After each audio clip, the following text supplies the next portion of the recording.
Meet Naughty C. He's very tricky. Sometimes he says sometimes k. And here's Superman K. Always strong, always k. At the start of words, if the next vowel is A, O, or U, Naughty C says k, like in cat, cob, cup. If the next vowel is E, I, or Y, we call Superman K.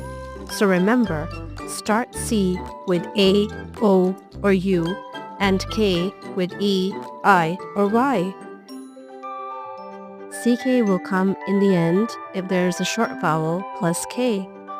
Here's a bonus tip. We say that K is used before Y because we're talking about the sound and the spelling pattern as a whole.